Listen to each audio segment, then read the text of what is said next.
Hello friends, welcome to the CSC Gate Hub. इस video के first part में हमने डिस्कस किया था कॉन्फ्लिक्ट सीरियलाइजेबिलिटी के जो हमें बेसिक ऑर्डर की नीड होती है, टोपोलॉजिकल ऑर्डर, हम वो कैसे फाइंड आउट करें। अब इस पार्ट में हम क्या डिस्कस करेंगे, कॉन्फ्लिक्ट पेयर। ऑब्वियसली जो हमारा पूरा टर्म है वो क्या है, कॉन्फ्लिक्ट सीरियलाइजेबिलिटी। कॉन्फ्लिक्ट सीरियलाइजेबिलिटी है, इट मीन्स कहीं ना कहीं कॉन्फ्लिक्ट का रोल भी है, तो हमें वो फाइनल कॉन्फ्लिक्ट्स के बेसिस पे आंसर निकालने हैं। हमने अभी तक टोपोलॉजिकल ऑर्डर तो निकाल लिए कि टोपोलॉजिकल ऑर्डर कैसे होते हैं। वो टोपोलॉजिकल ऑर्डर हमारा सेकंड स्टेप है। जब हमें क्वेश्चन में क्या है, पूरा क्वेश्चन पूछा हो, फर्स्ट तो ये पूछा हो कि हमारा जो शेड्यूल गिवन है क्वेश्चन में वो कॉन्फ्लिक्ट सीरियलाइजेबल है या नहीं है। अगर है तो उसका टोपोलॉजिकल ऑर्डर क्या होगा, ये पूछा जाता है क्वेश्चन जनरली। तो टोपोलॉजिकल ऑर्डर हमने देख लिया।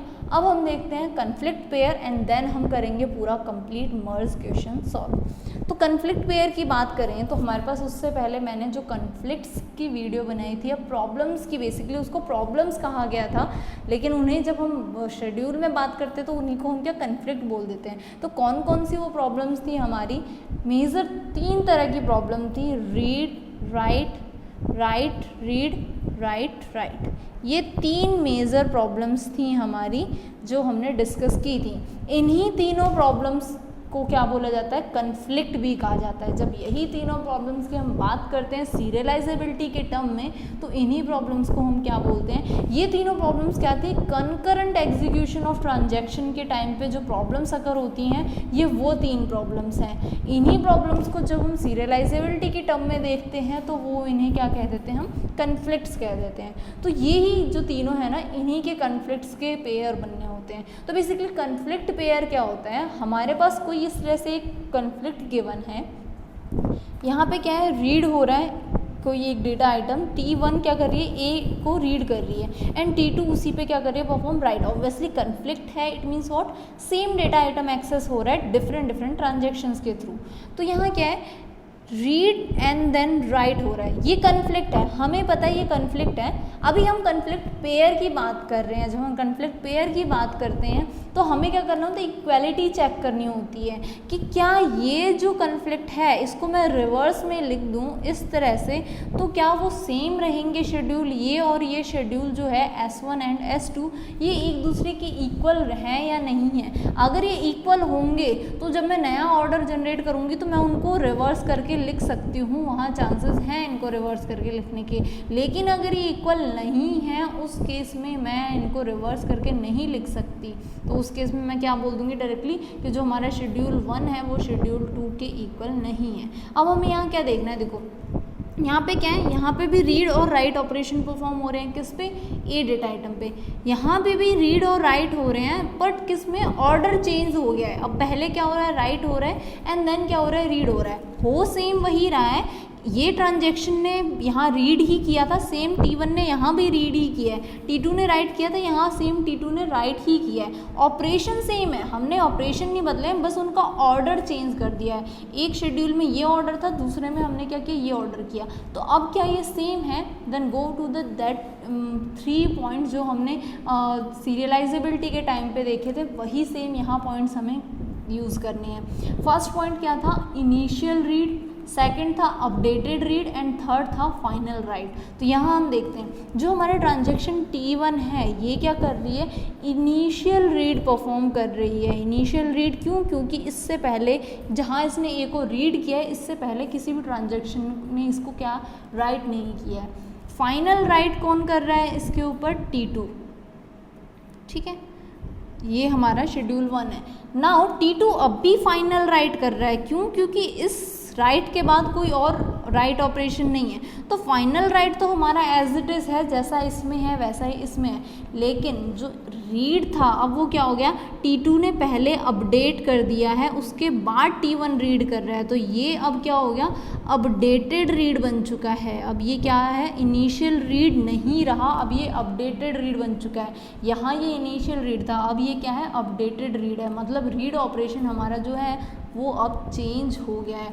इस वजह से हम क्या कंक्लूड करेंगे, S1 S2 के इक्वल नहीं है, मीन्स इन दोनों कन्फ्लिक्ट पेयर्स को हम इक्वल नहीं कह सकते हैं। ऑब्वियसली तभी तो हम रीड राइट और राइट रीड नाम दिए हैं। हमने दो अलग अलग प्रॉब्लम्स क्यों बनाई, दोनों में हो तो रीड राइट राइट रीड ही हो रहा है ना, बट हमने इनको दो नेम क्यों दिए। देखो यहाँ क्या था, रीड राइट कन्फ्लिक्ट था, यहाँ क्या था, राइट रीड कन्फ्लिक्ट था, तभी हमने इनको दोनों को अलग नेम दिए, क्योंकि ये दोनों भले ही देखने में रीड राइट और राइट रीड है कि भी एक जना रीड कर रहा है दूसरा राइट कर रहा है, लेकिन ऑर्डर चेंज होते ही कन्फ्लिक्ट भी चेंज हो जाता है। क्यों, क्योंकि जो हमारे ऑपरेशन का मैनर था, जो बिहेवियर था वो चेंज हो गया है। यहाँ वो इनिशियल रीड था, अब यहाँ उसका बिहेवियर कैसा हो गया, अपडेटेड रीड वाला बिहेवियर हो गया।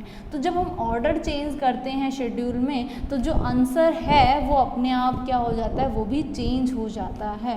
दैट्स वाई ये दोनों पेयर्स क्या हैं, इक्वल नहीं है। तो बेसिकली जो चीज़ मैं कहना चाहती हूँ मैं यहाँ लिख भी देती हूँ, because of changing order of execution,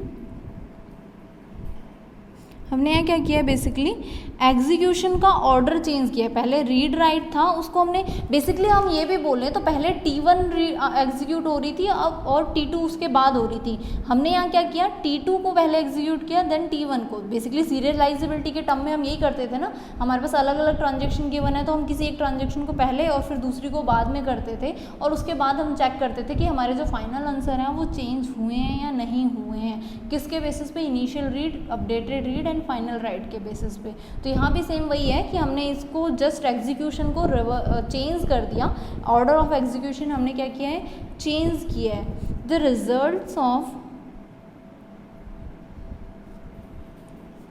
schedule is self changes, जो रिजल्ट आ रहा था उसकी वजह से वो भी क्या हो गया, सेल्फ चेंज हो गया है। और इस चीज़ को हम क्या बोलते हैं, कन्फ्लिक्ट पेयर कहते हैं। अगर हम ऑर्डर ऑफ एग्जीक्यूशन चेंज कर दें तो हमारा जो आंसर है वो भी क्या हो जाता है, चेंज हो जाता है। तो इस तरह के जो पेयर्स होते हैं ऑपरेशंस के, वो इन जिनको हम स्विच कर दें, अगर उनका ऑर्डर को चेंज कर दें तो क्या होता है, हमारे फाइनल जो आंसर आ रहा होता है वो भी क्या हो जाता है, चेंज हो जाता है। तो उस तरह के पेयर्स को क्या कहा जाता है, कन्फ्लिक्ट पेयर कहा जाता है। अनदर एग्जाम्पल लेते हैं हम इसमें भी हमने क्या किया, अब हमने राइट रीड और रीड राइट ऑर्डर चेंज किया है, वही कंसेप्ट है, लेकिन यहाँ हमें क्या करना है, चेक करना है कि क्या कन्फ्लिक्ट पेयर एग्जिस्ट कर रहा है, नहीं। Now see the major thing, जब हमने प्रॉब्लम्स में डिस्कस किया था ये चीज़ कि कन्फ्लिक्ट हम कब बोलेंगे, जब सेम डेटा आइटम पे ही दोनों की दोनों ट्रांजेक्शन क्या कर रही हूँ, वर्क कर रही हूँ। Now look at the thing, यहाँ पर कौन सी डेटा आइटम, ए डेटा आइटम पे राइट हो रहा है, जबकि रीड क्या हो रहा है, बी, रीड क्या हो रहा है, बी, राइट क्या हो रहा है, ए। दोनों इंडिपेंडेंट हैं एक दूसरे से। यहाँ से इसने ए को रीड नहीं किया है, सिमिलरली यहाँ पे इसने बी पे राइट परफॉर्म नहीं किया है, तो उस केस में क्या होगा, इन दोनों के बीच में एक्चुअल में कोई read write write read conflict ही एग्जिस्ट नहीं करेगा। तो ये दोनों शेड्यूल्स क्या हैं, हमारे नॉन कन्फ्लिक्टिंग पेयर में है। मतलब ये जो पेयर है हमारे इन ऑपरेशन का, बेसिकली हमें क्या करना है, पेयर्स फाइंड। यहाँ भी हमने क्या किया, दो पेयर्स लिए थे ऑपरेशन के, यहाँ भी क्या है, ये पेयर है। ये दोनों पेयर्स क्या हैं, नॉन कन्फ्लिक्टिंग पेयर हैं।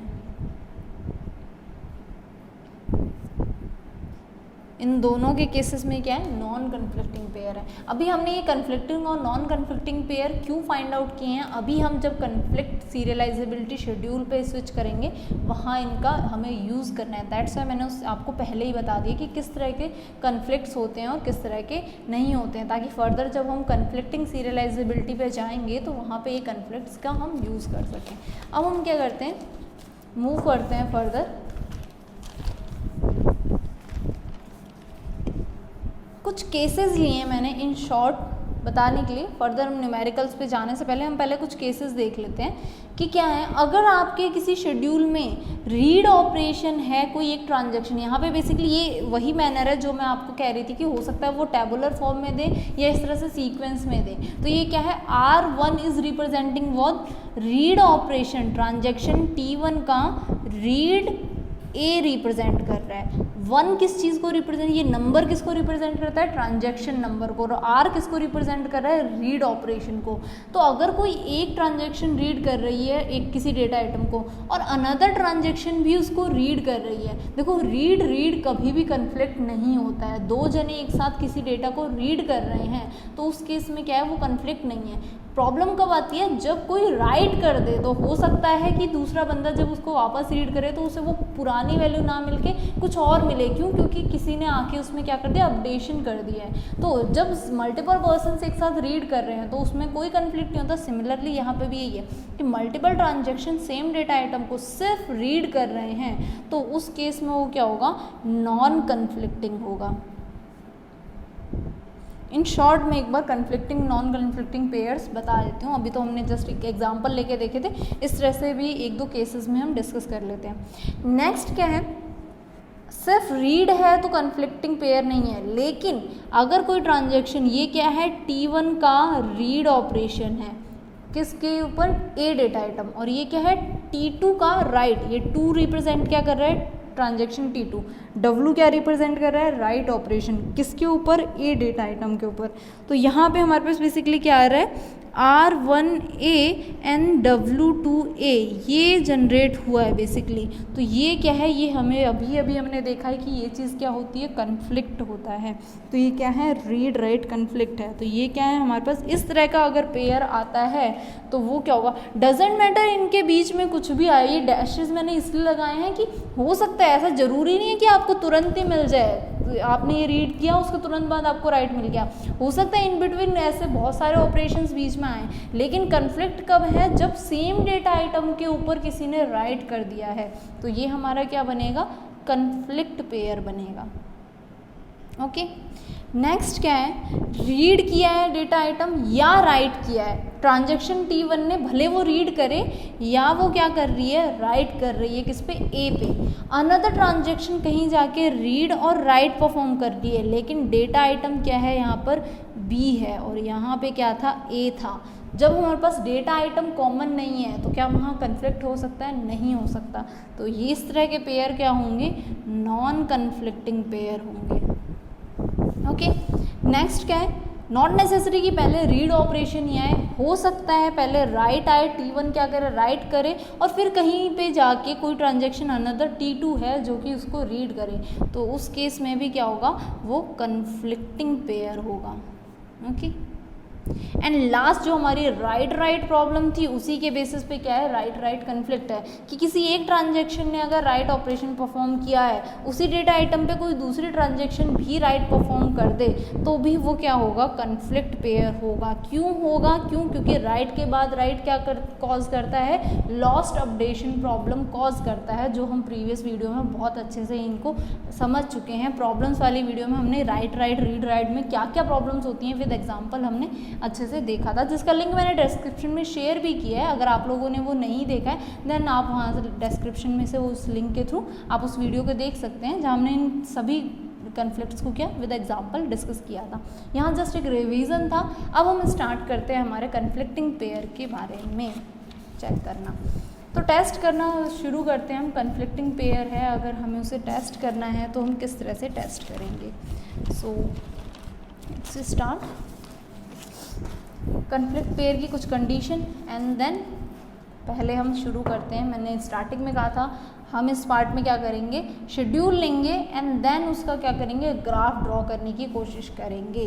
क्यों, क्योंकि टोपोलॉजिकल ऑर्डर किससे बनता है, ग्राफ से। प्रीवियस पार्ट में, फर्स्ट पार्ट में हमने क्या किया था, डायरेक्टली ग्राफ्स लिए थे। अब मैं यहाँ क्या बताऊँगी, अब मैं यहाँ पे आपको वो ग्राफ जनरेट करना बताऊँगी, क्योंकि गेट में जो क्वेश्चंस आते हैं ना वो ग्राफ के बेसिस पे कम ही आए हैं। वहाँ आपको इस तरह से शेड्यूल दिया होगा और ग्राफ आपको खुद बनाना होगा, ठीक है। और पहली बात तो आपको यहाँ से चेक करना पड़ेगा कि क्या वो कन्फ्लिक्ट सीरियलाइजेबल है या नहीं। अगर नहीं है देन उसके बाद टोपोलॉजिकल ऑर्डर और वो जो भी आपका कंक्लूजन है वो देखना पड़ेगा। तो स्टार्ट करते हैं हम हमारा कन्फ्लिक्ट पेयर प्रेसिडेंस ग्राफ बनाना।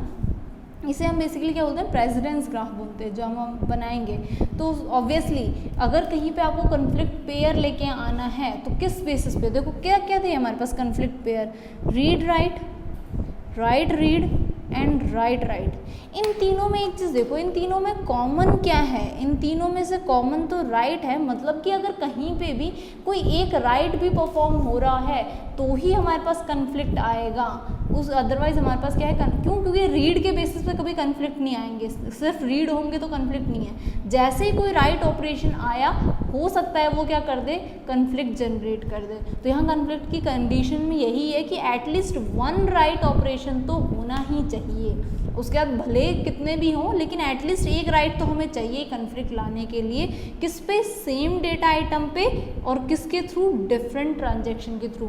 ये तीन मैंने अलग अलग स्टेप में इसीलिए लिखे हैं, लाइन ये एक ही है कि at least one right on same data item from different transaction, एक ही है, लेकिन मैंने इसको तीन में पार्ट में क्यों लिखा, क्योंकि ये तीनों चीज़ें ही ध्यान में रखना बहुत ज़रूरी है कि एटलीस्ट एक राइट हो रहा हो किस पे, सेम डेटा आइटम पे, डिफरेंट पे। अगर कोई ए को एक्सेस कर रहा है, दूसरी ट्रांजैक्शन बी को एक्सेस कर रही है, तो उस केस में क्या हो रहा था, कन्फ्लिक्ट जनरेट नहीं हो रहा था। तो क्या होना चाहिए, सेम डेटा आइटम होना चाहिए। दैट्स वाई मैंने इसको पॉइंट बना के लिखा, किस पे, सेम डेटा आइटम पे, और किसके थ्रू, डिफरेंट ट्रांजैक्शन के थ्रू। एक ही ट्रांजैक्शन एक डेटा आइटम को रीड करे, राइट करे, कितनी भी बार करे, कोई कन्फ्लिक्ट नहीं होगा। कन्फ्लिक्ट कब आएगा, जब दूसरी ट्रांजैक्शन उसी डेटा आइटम में इन्वॉल्व होगी। तो ये तीन चीज़ें हमें ध्यान रखनी है। स्टार्ट करते हैं हम हमारा प्रेसिडेंस ग्राफ बनाना, अगर हमें शेड्यूल गिवन हो तो, एंड देन हम डायरेक्टली हमारा फाइनल क्वेश्चन सॉल्व करेंगे। हमारे पास ये एक शेड्यूल गिवन है और इसका हमें क्या करना है, प्रेसिडेंस ग्राफ ड्रॉ करना है। इस केस में हमें सिर्फ प्रेसिडेंस ग्राफ बनाना है, इसका प्रेसिडेंस ग्राफ।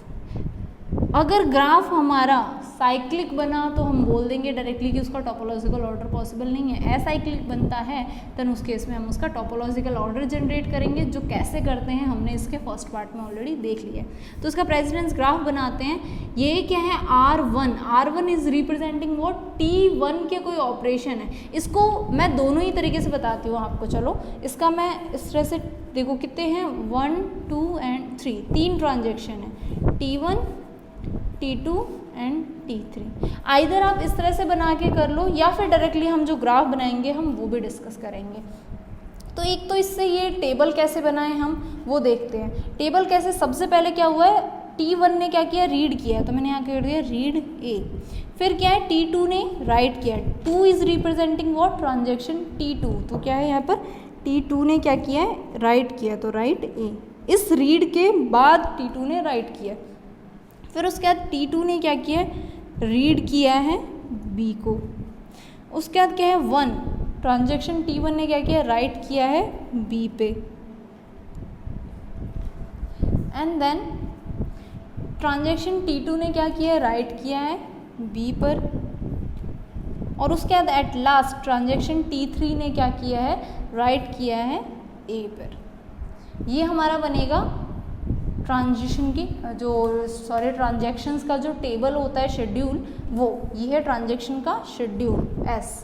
अब हमें क्या करना है, हमारा क्वेश्चन था प्रेसिडेंस ग्राफ बनाना। यहाँ मैंने जस्ट एक बार रिपीट करवा दिया वही सेम कंसेप्ट कि हम इससे शेड्यूल कैसे बनाएं। अब हमें क्या बनाना था, प्रेसिडेंस ग्राफ। प्रेसिडेंस ग्राफ के केस में हमें क्या करना है, डिपेंडेंसी चेक करनी है। अब देखो ये 1 किसको रिप्रेजेंट कर रहा है, T1 को, तो मैं क्या करती हूँ, उनके डिफरेंट पेन यूज़ कर लेती हूँ।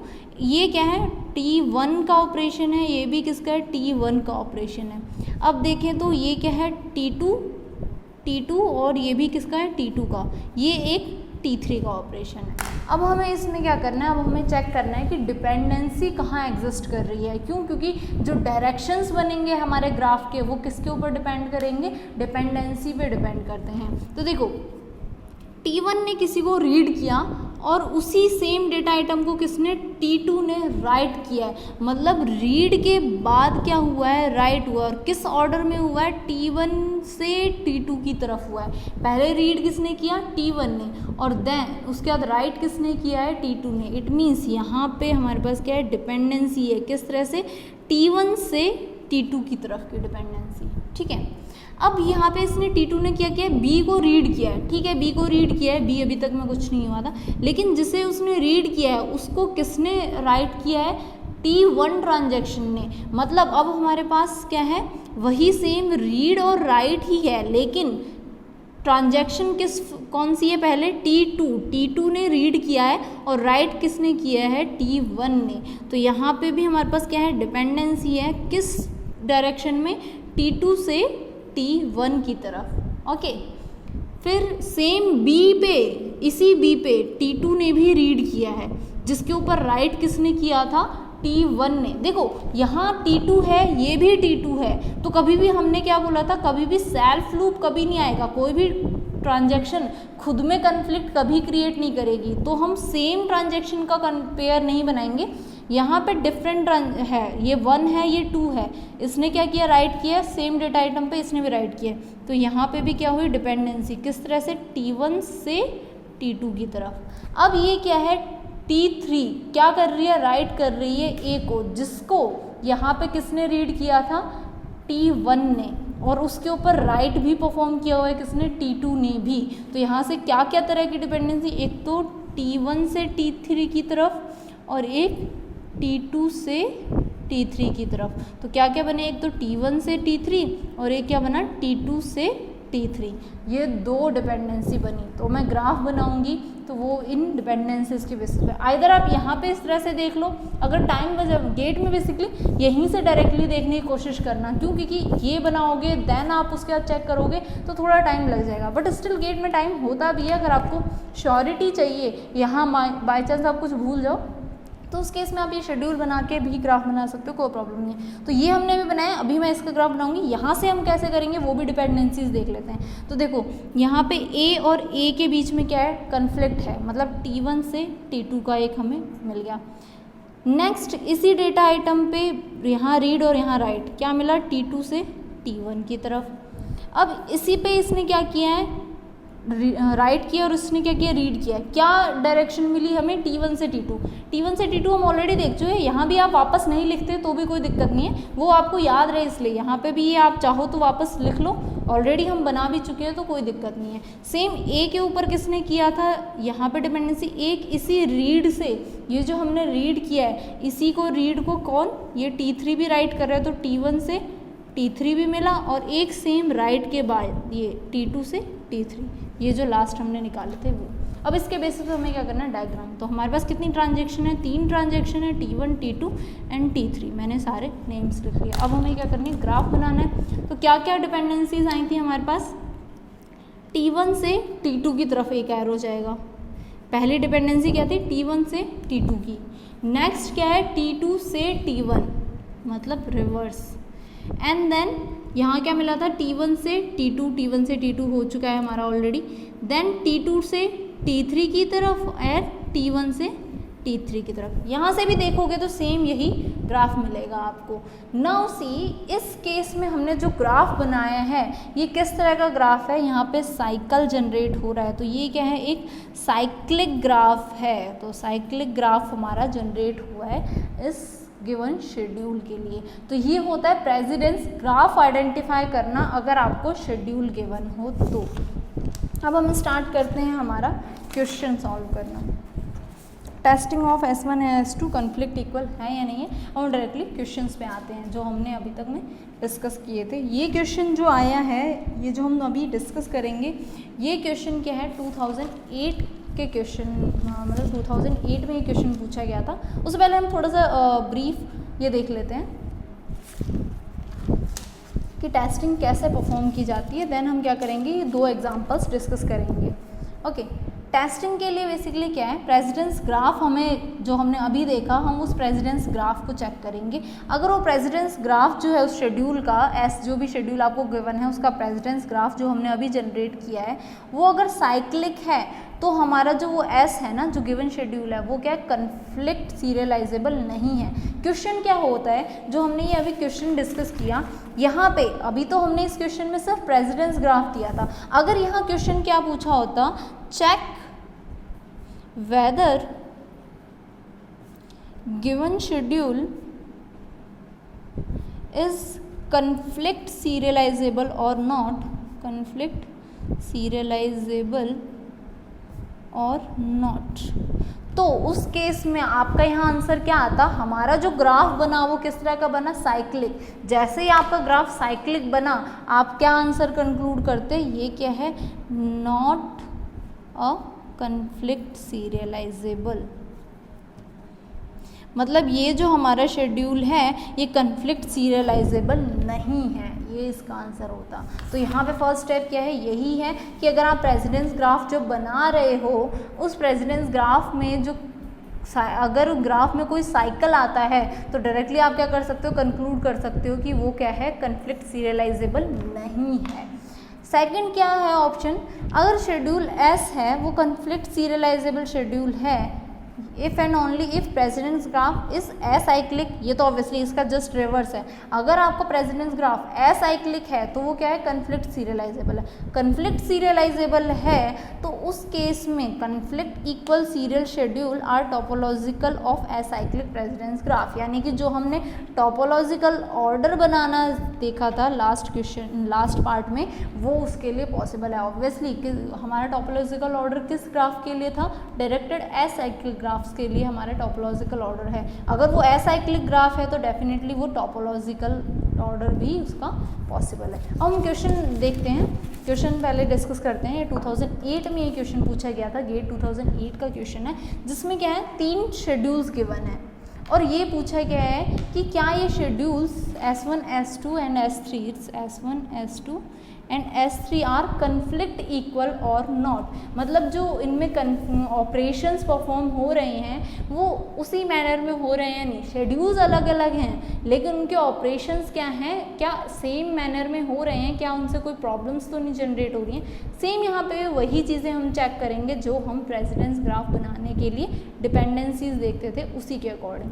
तो स्टार्ट करते हैं तीनों। अब इस केस में ना जहाँ आपको अलग अलग शेड्यूल गिवन है और उसके बीच में क्या इक्वालिटी पूछी गई हो तो उस केस में क्या किया जाता है, तीनों शेड्यूल को आपको पैरेलली लेके चलना पड़ेगा। सबसे देखो यहाँ क्या हो रहा है, रीड परफॉर्म हो रहा है, T2 ट्रांजैक्शन क्या कर रही है, रीड परफॉर्म कर रही है किस पे, ए पे सबसे पहले। यानी कि T2 का ए का क्या है, इनिशियल रीड है, इससे पहले किसी ने उस पर क्या किया है, राइट परफॉर्म नहीं किया है। तो अनदर शेड्यूल में देखते हैं यहाँ पे कहाँ रीड हो रहा है, R2A, सेम R2A कहाँ है, यहाँ। उससे पहले क्या हुआ है, C पे रीड हुआ है, नो प्रॉब्लम, अभी भी ये क्या है, इनिशियल रीड ही है तो कोई दिक्कत नहीं है। अब हम चलते हैं इसमें भी हमें R2A स्टार्टिंग में मिल गया, मतलब इनिशियल रीड है, ठीक है, कोई प्रॉब्लम नहीं।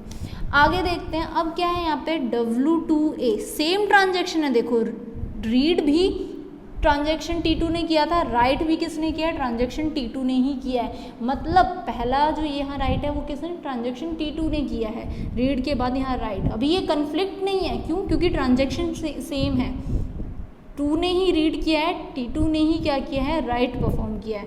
तो यहाँ पे भी सेम देखो, रीड किया है T2 ने और उसके बाद राइट भी किसने किया है, T2 ने किया है। यहाँ पे देखें तो रीड किसने किया है, देन यहाँ पे राइट किसने किया है, T3 ट्रांजैक्शन ने क्या कर दिया है, राइट किया है यहाँ पर। ठीक है, एक बार को अभी तक हमें कन्फ्लिक्ट नहीं मिला है, कोई दिक्कत नहीं है। T3 पहले राइट करे, हमारे पास ऑप्शंस क्या होते थे, initial read, updated read and final right का होता था। तो अभी हम फाइनल राइट के बेसिस पे इसको चेक करेंगे कि क्या ये कन्फ्लिक्ट जनरेट करेगा हमारे पास या नहीं करेगा। यहाँ जो हमारा राइट 2A था वो राइट 3A के बाद आया है, पर अभी तक हमें कोई भी कन्फ्लिक्टिंग पेयर यहाँ इन दो के केस में नहीं मिला, यहाँ हमें कन्फ्लिक्ट मिला है। सेम डेटा आइटम पे पहले T3 ने रीड किसने किया है, T2 ने, और राइट किसने परफॉर्म किया, T3 ने। तो T2 टू T3 हमें एक कन्फ्लिक्ट मिला, एक T3 टू T2 कन्फ्लिक्ट मिला है हमें। ठीक है, आगे देखते हैं अगर हम इसमें, तो ये जो हमारा पहली बात तो आप ये जो शेड्यूल है ना, ये जो हमारा ऑर्डर था ये हमारा क्या हो गया है, चेंज हो चुका है। क्यों, क्योंकि इन केस मान लो ये हमारा राइट है, इसके बाद कहीं जाके हमारा क्या आ रहा है, W3, ये रहा W3B हमें फाइंड आउट करना है।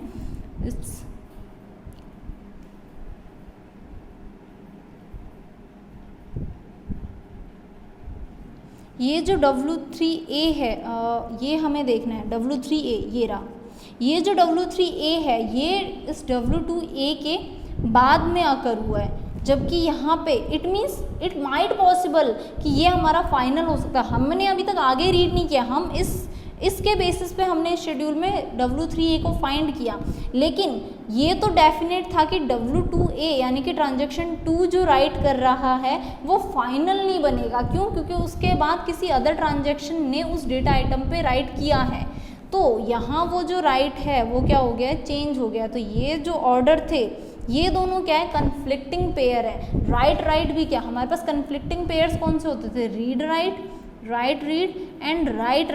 तो ये जो राइट वाला कन्फ्लिक्ट पेयर है, यहाँ पे भी ये जो राइट वाला कन्फ्लिक्ट पेयर है ये क्या हो गया है, हमारा चेंज हो गया है। यहाँ पे T2 to T3 था, जबकि यहाँ क्या हो गया है, T3 to T2 हो चुका है। तो हमें उससे क्या पता चल गया, अभी S3 जो शेड्यूल है वो S1 के तो इक्वल नहीं है।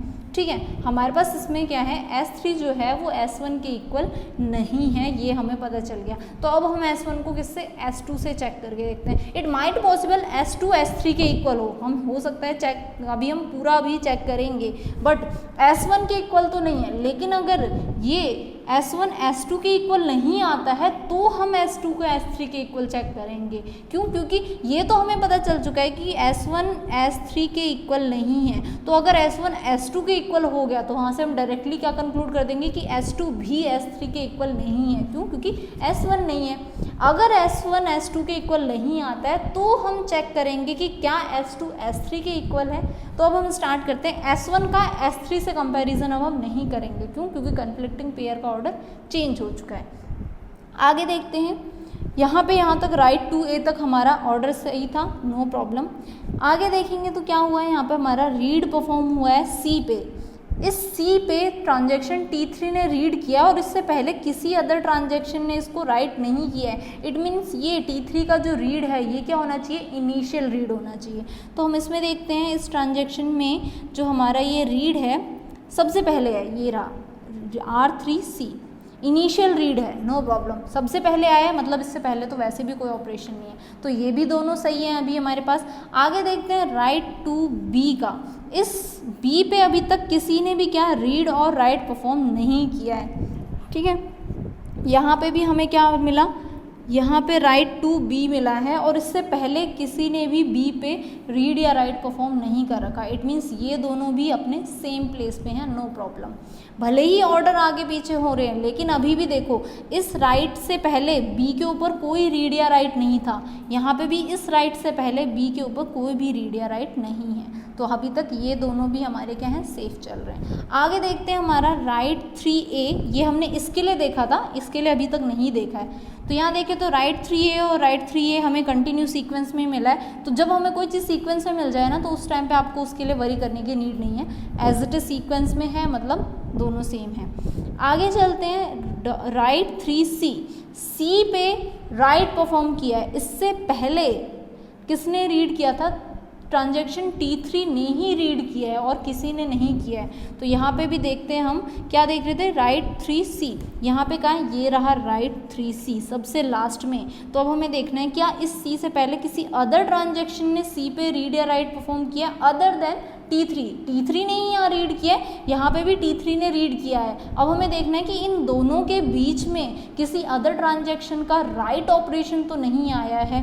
तो देखो C के ऊपर कोई भी राइट ऑपरेशन, यहाँ तक हम ऑलरेडी चेक कर चुके थे, ये देखो कोई भी C के ऊपर कोई भी हमारे पास क्या है, रीड या राइट ऑपरेशन नहीं आया है। इट मीन्स ये भले ही लास्ट में आ गया हो लेकिन फिर भी जो लॉजिकली यहाँ इसका वर्क था वही सेम लॉजिकल ऑपरेशन यहाँ हो रहा है उसका। ठीक है, तो ये भी अपनी जगह पे। नेक्स्ट रीड 1A, मतलब ट्रांजैक्शन T1 क्या कर रही है, रीड कर रही है और इसके ऊपर इससे पहले किसने राइट परफॉर्म किया था, T2 ट्रांजैक्शन ने राइट परफॉर्म किया था। इट मीन्स वॉट, T2 से T1 के बीच डिपेंडेंसी आई है। यहाँ पे T2 से T1 के बीच में, सॉरी इट्स T3, यहाँ बीच में T3 भी था। एक तो T2 से हमारी जो डिपेंडेंसी बनी है वो बनी है T3 की तरफ, और ये वाला है हमारा, let me use different pen, T3 ने बीच में अपडेट किया था, हम वो सॉरी फॉर दैट, T2 से T3 और T3 से क्या बना है हमारा T1, ये हमारी डिपेंडेंसी आई है।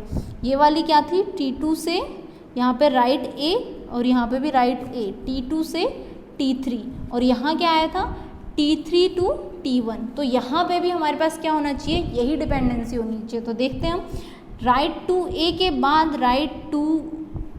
राइट 3A आना चाहिए। तो ये रहा राइट टू ए के बाद हमें क्या मिला, राइट 3A ही मिला है, उससे पहले अनदर ट्रांजैक्शन का रीड या राइट नहीं आया है।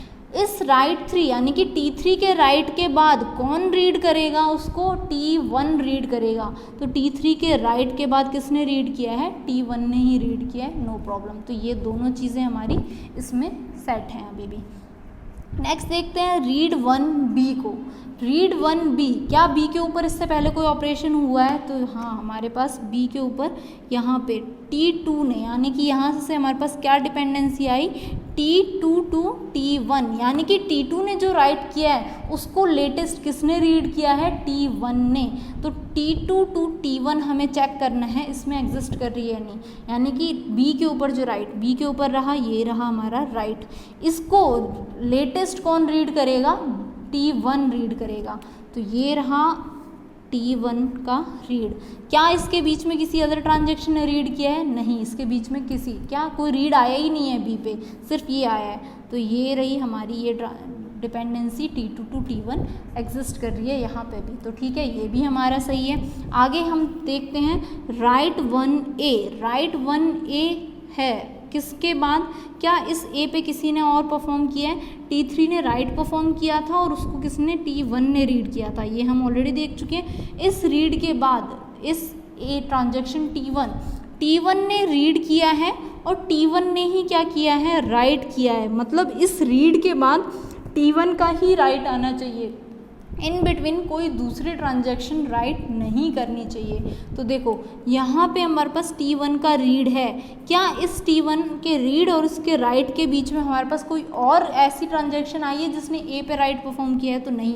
यहाँ पे रीड के बाद B का रीड आया है, A पे कोई राइट परफॉर्म नहीं हुआ है, तो ये वाला ऑर्डर भी हमारा क्या है, सेम है। इट मीन्स व्हाट, T1 ने रीड किया A को और उसी ने क्या किया है, तुरंत राइट किया है, उसके बीच में कोई और ट्रांजैक्शन राइट करने नहीं आई है। तो यहाँ पे भी वही चीज़ है, T1 ने रीड करके T1 ने ही राइट किया, इसके बीच में कोई अदर ट्रांजैक्शन ने A पे कोई ऑपरेशन परफॉर्म नहीं किया। अब बचा है लास्ट ऑप्शन राइट 1B। ये रहा राइट 1B। ये B और B का अब हमें इसमें डिपेंडेंसी देखनी है। तो ये क्या है, 1 ने ही रीड किया था, 1 ही राइट करेगा, सेम वही कंसेप्ट, 1 ने ही रीड किया है और 1 ने ही उसके बाद राइट किया है, उसके बीच में कोई और ट्रांजैक्शन ने अपना राइट नहीं किया। तो यहाँ देखो 1 ने ही रीड किया था, ये रहा, और 1 ने ही क्या किया है, राइट किया है। हमने लास्ट ऑपरेशन तक सारे ऑपरेशंस देख लिए, सारे क्या हैं, सेम ऑर्डर में हैं। तो हमें इससे क्या कंक्लूजन मिला, S1 किसके इक्वल है, S2 के, और ये हम ऑलरेडी निकाल चुके थे कि S1 किसके इक्वल नहीं है, S3 के इक्वल नहीं है। तो उससे हमें क्या पता चल गया कि S2 भी, ऑब्वियसली S2 अगर S1 के इक्वल है और S1 S3 के इक्वल नहीं है तो S2 भी S3 के इक्वल नहीं होगा। तो S1 equals to S2 not equals to S3, ये हमारा फाइनल कंक्लूजन होगा जब हम इस कन्फ्लिक्ट इक्वल को चेक करेंगे। और ये क्वेश्चन 2008 के गेट में आया हुआ था, 2008 का जो गेट का एग्ज़ाम था उसमें ये क्वेश्चन पूछा गया था, जिसके अंदर आपको 4 ऑप्शंस गिवन थे, उसमें से ये वाला ऑप्शन आपका क्या था, वैलिड ऑप्शन था। एक लास्ट एग्जांपल और हम डिस्कस कर लेते हैं।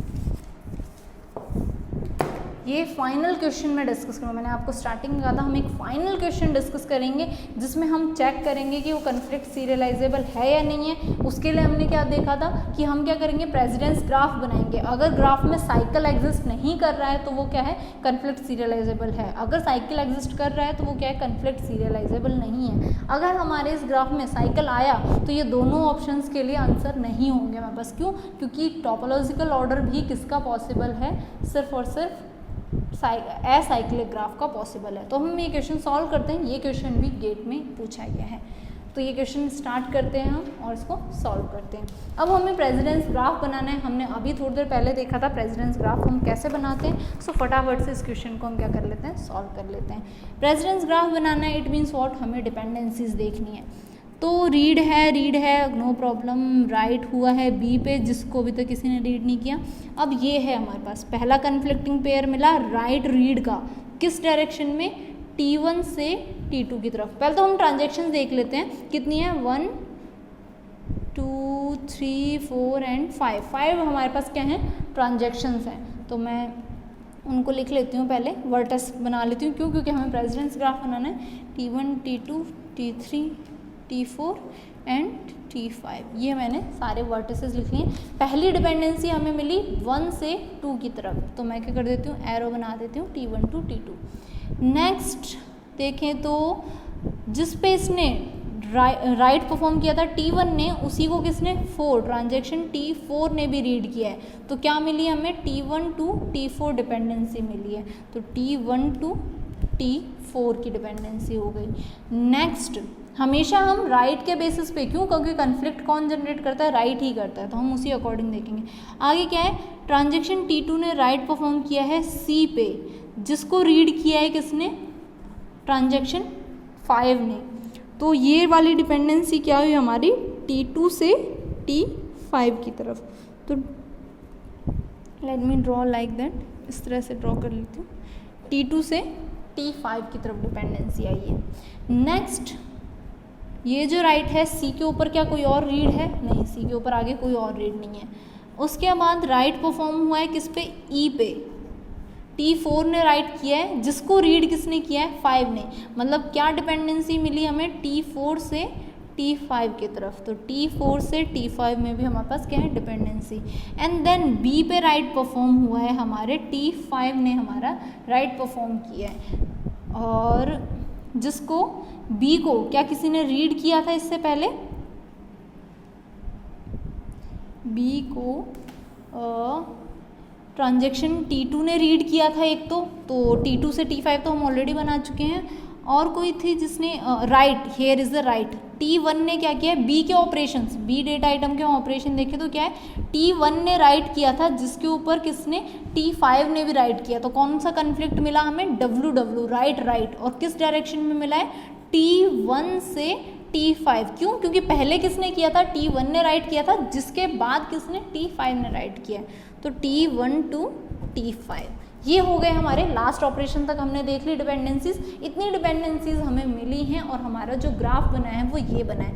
अब ये जो ग्राफ है ये क्या है, हमारा एसाइक्लिक ग्राफ है। जब हमारा ग्राफ, इसमें कहीं भी साइकिल नहीं बन रहा है, देखो कहीं से भी हम रिवर्स नहीं जा पा रहे हैं, यहाँ से ऐसे आके यहाँ स्टॉप हो जाएंगे, यहाँ से भी यहाँ स्टॉप हो जाएंगे, यहाँ से भी यहाँ स्टॉप हो जाएंगे। तो ये क्या हमारा एसाइक्लिक ग्राफ है और डायरेक्शंस भी हैं हमारे पास। तो DAG मिला है हमें। तो अब जब हमें एसाइक्लिक ग्राफ मिला तो पहला ऑप्शन का जो है उसका आंसर, ए का आंसर क्या होगा हमारे पास, yes it is conflict serializable schedule. मतलब पहला जो क्वेश्चन था उसका आंसर आपका आना था यस। हाँ, ये हमारा क्या है, कन्फ्लिक्ट सीरियलाइजेबल शेड्यूल है, क्योंकि जो हमारा प्रेसिडेंस ग्राफ, ये जो हमारा ग्राफ है इसको हम क्या बोलते हैं, प्रेसिडेंस ग्राफ बोलते हैं। ये जो प्रेसिडेंस ग्राफ है वो क्या है, हमारा एसाइक्लिक है। इट मीन्स व्हाट, ये हमारा कन्फ्लिक्ट सीरियलाइजेबल शेड्यूल है।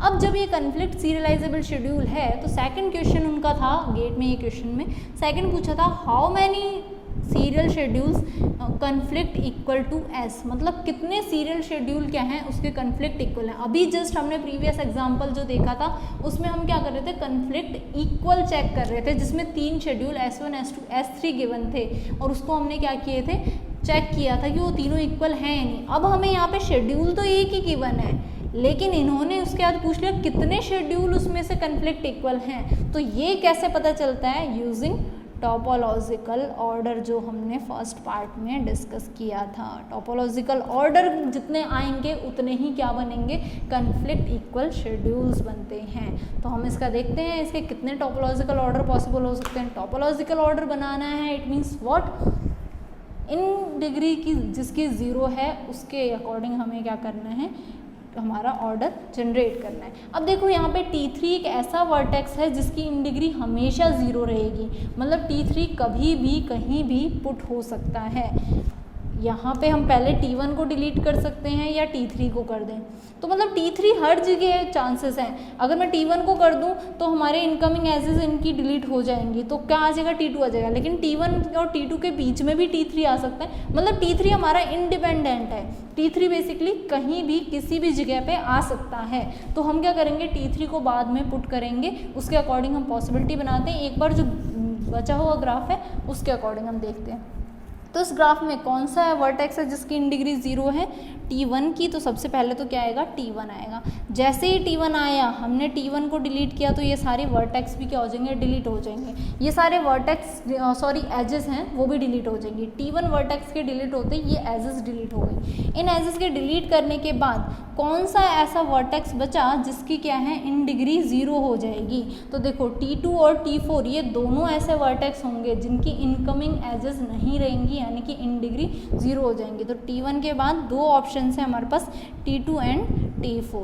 ठीक है, तो T2 या T4 में से हम किसी को भी डिलीट कर सकते हैं। क्यों, क्योंकि दोनों की इन डिग्री 0 है। अगर मैंने T2 को डिलीट किया तो क्या पॉसिबिलिटी हो सकती है, T2 को डिलीट करने के बाद T4 ही ऐसा रहेगा जिसकी इन डिग्री 0 होगी। तो T2 के बाद क्या आ सकता है, T4। सिमिलरली अगर मैंने T1 के बाद T4 को डिलीट किया तो T2 ही ऐसा बचेगा जिसकी क्या होगी, इन डिग्री 0 होगी। तो यहाँ से क्या आ जाएगा, T2। उसके बाद ये भी डिलीट हो गया, ये भी डिलीट हो गया, क्या बचा हमारे पास, T5। तो ये हमारे पास क्या बने, अभी फ़िलहाल दो टोपोलॉजिकल ऑर्डर बने हैं, लेकिन अभी हमने T3 को सेट नहीं किया। क्यों, क्योंकि T3 यहाँ भी आ सकता है, यहाँ भी आ सकता है, यहाँ भी आ सकता है, यहाँ भी आ सकता है, यहाँ भी, यहाँ भी, यहाँ भी, या फिर लास्ट में भी आ सकता है। क्यों, क्योंकि T2 की इन डिग्री हमेशा ही 0 रहेगी। तो मैं इन दोनों को बेस्ट एग्जाम्पल, यहाँ से भी आप काउंट करना चाहो तो देखो 1 2 3 4 5 6 7 8 9, मतलब जो आगे पीछे आएंगे उन दोनों का एक एक रिपीट करके टोटल कितने 10 बनेंगे इसके पॉसिबिलिटीज़। अभी मैं दिखा भी देती हूँ कैसे, मैं दोनों ऑर्डर लिख लेती हूँ फिर हम देखते हैं। हमारे पास ऑर्डर एक क्या है, एक ये ऊपर वाला ऑर्डर, दूसरा मैं इधर लिखूँगी नीचे वाला order, T1 then T2 then T4 T5। ठीक है, दूसरा ऑर्डर क्या है, T1 T4 T2 T5। अब हमें क्या करना है, इसमें T3 को फिट करना है। अब T3 यहाँ भी आ सकता है, एक पहली पॉसिबिलिटी, दूसरी यहाँ, तीसरी, चौथी और पांचवी। 5 पॉसिबिलिटीज़ हैं जहाँ हमारा T3 सेट हो सकता है। तो यहाँ से कितने पॉसिबल टोपोलॉजिकल ऑर्डर हो सकते हैं, 5। सेम यहाँ पे देखें तो यहाँ भी आ सकता है, यहाँ भी आ सकता है, यहाँ भी आ सकता है, यहाँ भी आ सकता है और यहाँ भी आ सकता है। 1 2 3 4 5, यहाँ से भी कितनी पॉसिबिलिटी हैं, 5 पॉसिबिलिटीज़। दोनों को मिला के कितनी पॉसिबिलिटीज़ बनी, 10 पॉसिबिलिटीज़ बनी। It means what, 10 topological orders. कितने हैं इसके, how many number of serial conflict equal schedules, 10 serial schedule are conflict equals for the given schedule. जितने टोपोलॉजिकल ऑर्डर हैं वही हमारा यहाँ क्या होगा, आंसर होगा। तो ये क्या है हमारा 10। तो ये क्वेश्चन था हमारा जो कि गेट में आया हुआ था, उसमें आपको यस एंड 10 इसका पेयर वहाँ पे था जो आपने टिक करना था। तो ये कंप्लीट क्वेश्चन हमने मर्ज एक क्वेश्चन लिया जिसमें हमारा पूरा का पूरा कन्फ्लिक्ट सीरियलाइजेबिलिटी की जितनी भी चीज़ें थी वो सब क्या होगी, इंक्लूड होगी। प्रेसिडेंस ग्राफ कैसे बनाते हैं, डिपेंडेंसीज कैसे चेक करते हैं, एंड देन टोपोलॉजिकल ऑर्डर कैसे बनाते हैं। अगर आपको इसमें कोई भी डाउट हो then you can ask me in the comment section, क्योंकि कमेंट्स में आप अगर कोई भी डाउट है तो बिना हेजिटेशन के कमेंट में मुझसे पूछ लीजिए कि यहाँ पे ये चीज़ हमने ऐसे क्यों क्रिएट की है। अगर स्टिल आपको ये समझ भी आ गया है तो भी बताइए कि आपको ये वीडियो किस तरह से लगी, अच्छा कंटेंट है या नहीं। And if you really like this video then please like and subscribe my channel CSC GateHub। Thank you so much for watching this video.